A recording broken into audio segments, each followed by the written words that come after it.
నమస్తే, welcome to ANN. నేను మీ లక్ష్మీనాగ్ నరహరి శెట్టి.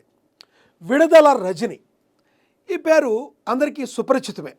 గతంలో ఎమ్మెల్యేగా, మంత్రిగా వైసీపీ నుంచి ఆవిడ ప్రాతినిధ్యం వహించారు. ఎమ్మెల్యేగా గెలిచారు వైసీపీ నుంచి. ఆమె మంత్రిగా కూడా తమ యొక్క ఆవిడ సేవల్ని అయితే మనకి అందించారు. కానీ మీ సేవలు చాలండి మాకు అని చెప్పి జరిగిన 2024 ఎలక్షన్లో ప్రజలు ఆమెని ఇంట్లో కూర్చోబెట్టారు. అది వేరే విషయం. అయితే గతంలో టీడీపీ నాటిన మొక్కగా తనను తాను చెప్పుకున్న విడుదల రజని, చంద్రబాబు నాయుడు గారు నాటిన మొక్కను నేను టీడీపీ మొక్కనని చెప్పుకున్న తర్వాత ఆమెను అప్పట్లో టీడీపీ నాయకులందరూ కూడా నెత్తిన పెట్టుకున్నారు.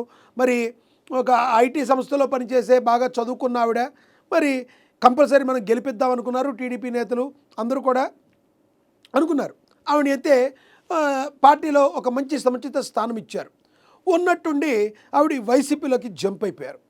జంప్ అయిపోయిన తర్వాత తొలిసారి ఆవిడ చిలకలూరిపేట నుంచి పోటీ చేసి 2019లో గెలుపొంది మరి ఎమ్మెల్యేగా గెలిచారు. సామాన్యంగా ఈవిడ ఏజ్లో కూడా రాజకీయంగా చిన్న ఆవిడే. చిలకలూరిపేట నుంచి గెలిచిన హేమాహేమీలు ఉన్నప్పటికీ కూడా ఎందుకనో జగన్మోహన్ రెడ్డి గారు విడుదల రజనీకి సముచిత స్థానం ఇచ్చి ఆవిడ్ని మంత్రి పదవితో సత్కరించారు. ఆవిడ మంత్రిగా కూడా తమ యొక్క సేవలను కొనసాగించారు. సీన్ కట్ చేస్తే 2024 ఎలక్షన్లు వచ్చేటప్పటికి మరి నియోజకవర్గాల మార్పుల్లో భాగంగానో లేదంటే వ్యతిరేకత ఎక్కువైపోయి ఉన్న ఎమ్మెల్యేలను ఎవరైతే కొంతమందిని మార్చారో వైసీపీ ఈవిడ్ని గుంటూరు వెస్ట్ నుంచి పోటీ చేయండి, మీరు చిలకలూరుపేటలో దయచేసి పోటీ చేయొద్దు, మనం అక్కడ గెలిచే అవకాశం తక్కువ ఉందని చెప్పి అనుకున్నారు ఏమో. కానీ ఈవిని గుంటూరు వెస్ట్కు పంపించారు. గుంటూరు వెస్ట్లో కూడా 52,000 పైచిలకు ఓట్లతో మరి ఓడిపోవటం జరిగింది. ఆ తర్వాత ఆవిడ సైలెంట్ అయిపోయారు. 2024 తర్వాత అంత యాక్టివ్గా లేరు. అయితే ఈవిడేం చేశారంటే ఇప్పుడు ఉన్నట్టుండి జగన్మోహన్ రెడ్డి గారు రేపల్లికి వెళ్ళమన్నట్లుగా మరి విశేష సమాచారం అయితే అందుతుంది.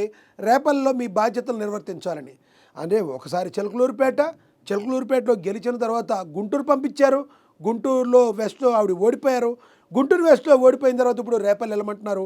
ఉన్నట్టుండి రేపల్లి నియోజకవర్గంలో ఉన్న ఇన్ఛార్జిని అయితే మార్చారు.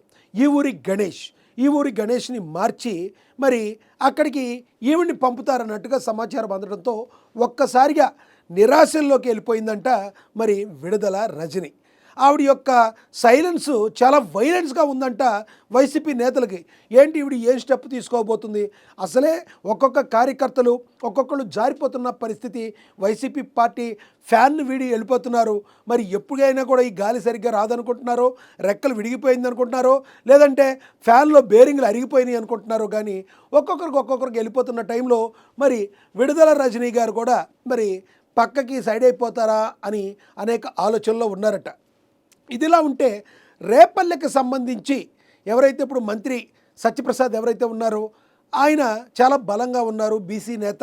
ఆయన బలంగా ఉండటంతో పాటు దానికి సంబంధించి ఆ నియోజకవర్గాలకు సంబంధించి మోపిదేవి వెంకటరమణ కూడా రాజీనామా చేసి వైసీపీ పార్టీకి ఎప్పుడైతే రాజీనామా చేశారో మరి అక్కడ రేపల్లెలో ఈవిడి అసలు స్థానికంగా వెళ్ళి అక్కడ ఏంటో తెలుసుకుని బలంగా వెళ్ళాలంటే మామూలు విషయం కాదు.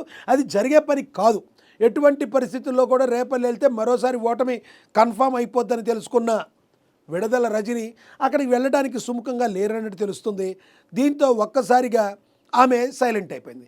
ఈ సైలెంటే ఇప్పుడు వైసీపీ వర్గాల్ని ఎంతో కలవరపాటుకి గురిచేస్తున్నాయి.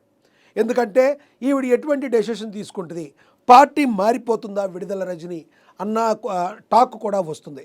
విడుదల రజనీ కన్నా పార్టీ మారితే ఏ పార్టీలోకి వెళ్తారు? ఇప్పుడు ఆవిడ ఆల్రెడీ చంద్రబాబు నాయుడు గారు నాటిన మొక్క టీడీపీ నుంచి బయటకు వచ్చారు, వైసీపీలో ఉన్నారు. వైసీపీలో కూడా ఏమాత్రం ఆవిడ కలిసి వచ్చే ఉద్దేశం కనబడతలేదు. గతంలో కూడా ఈవిడ కొన్ని ఆరోపణలు ఈవిడ మీద ఉన్నాయి. తద్వారా జగన్మోహన్ రెడ్డి గారు కూడా ఈవిడ మీద గుర్రుగా ఉండి సరే ఉంటే ఉంది, వెళ్ళిపోతే వెళ్ళిపోయింది అన్నట్టుగానే ఆయన కూడా ప్రవర్తిస్తున్నట్టుగా మరి టాక్ ఉంది. ఇక పొమ్మలు లేక పొగబెడతామంటే ఏం చేస్తారు చెప్పండి? పొమ్మలు లేక పొగబెట్టడం అంటే సంబంధం లేని నియోజకవర్గాలకే వేస్తారు. ఉంటే ఉండండి, పోతే పోండి అన్నట్టుగానే ఉంటుంది వ్యవహారం. ఇలాంటి వ్యవహారంలో ఇప్పుడు విడుదల రజనీ పార్టీ ముందు 2 పార్టీలు కనబడుతున్నాయి. నెంబర్ 1 జనసేనలోకి వెళితే ఆవిడకి ఒక అవకాశం ఉంది. ఎందుకంటే గతంలో కొంతమంది పవన్ కళ్యాణ్ని తిట్టినట్లుగా, జనసేన అధినేత పవన్ కళ్యాణ్ని తిట్టినట్లుగా విడుదల రజని డైరెక్ట్ అటాక్ ఎప్పుడు చేసినగా దాఖలాలు లేవు. వ్యక్తిగతంగా కూడా ఆవిడెప్పుడు కూడా అన్న దాఖలాలు లేవు. కాబట్టి ఒక వేరే పార్టీకి వెళ్ళడానికైతే అవకాశం ఉంది. కానీ ఇక్కడ గ్రహచారం బాగోలేదనుకుంటా రెండో పార్టీ కూడా ఉంది, అదే బీజేపీ. ఈ అయితే జనసేనలోకి వెళ్ళాలి, లేకపోతే బీజేపీలోకి వెళ్ళాలి. ఈ రెండు పార్టీల్లోకి వెళ్ళాల్సిన పరిస్థితి. ఇప్పుడు గ్రహచారం బాగోక ఆ రెండు పార్టీల నుంచి కూడా ఈవిడికి ఒక్క సిగ్నల్ కూడా రావడం లేదు. దీంతో ఆవిడ ఇక ఇవన్నీ వద్దురా నాయనా, మీకు ఒక దండం, ఈ రాజకీయాలకు ఒక దండం అని దండం పెట్టేసేటట్టు రాజకీయంగా స్తబ్దతగా ఉంటేనే బెస్ట్ ఏమో. మరి ఆల్రెడీ మనం గుంటూరు వెళ్ళి పరువు పోగొట్టుకున్నాం, రేపల్లి వెళ్ళి ఇంకొకసారి పరువు పోగొట్టుకుంటే ఇక నా రాజకీయ సమాధి అయిపోయినట్టే. దానికంటే కూడా వెళితే వేరొక పార్టీలోకి వెళ్ళాలి, లేదంటే ఏ పార్టీ నుంచి నాకు ఆహ్వానం రాకపోతే నిరాశ నిస్పృహలతో కాకుండా అలా స్తబ్దతగా ఉండిపోతే బెస్ట్. ఇంకొకసారి పరువు పోగొట్టుకుంటాకి మరి ఆవిడ సంసిద్ధంగా లేరన్నట్టుగా మరి విశ్వసనీయ వర్గాల సమాచారం. బయట కూడా ఇదే టాక్ నడుస్తుంది. మరి రానున్న రోజుల్లో విడుదల రజని జనసేనకు జై కొడతారా? నిజంగా జనసేనకు జై కొడితే మరి అంది వచ్చే అవకాశాన్ని అక్కడున్న సిచ్యువేషన్లు బట్టి, పరిస్థితులను బట్టి విడుదల రజని పార్టీలోకి వస్తే ప్లస్సా మైనస్సా ఆలోచించుకుని మరి జనసేన పార్టీ ఏమైనా అవకాశం ఇస్తుందా, లేదు అంటే బీజేపీ పార్టీ ఏమైనా అవకాశం ఇస్తుందా వేచి చూడాలి. అతి త్వరలో మరి విడుదల రజని పరిస్థితి ఏంటనేది ఒక క్లారిటీ వచ్చే అవకాశం ఉంది. మీరేమనుకుంటున్నారు? విడుదల రజని మరి వైసీపీకి గుడ్ బై చెప్పేసినట్టేనా? జనసేనకు జై కొడుతున్నారా, లేదా బీజేపీలోకి వెళ్ళే అవకాశం ఉందా? ఏమనుకుంటున్నారో కింద కమెంట్ బాక్స్ రూపంలో కమెంట్ చేయండి. ఇది వాళ్ళ స్పెషల్. నమస్తే.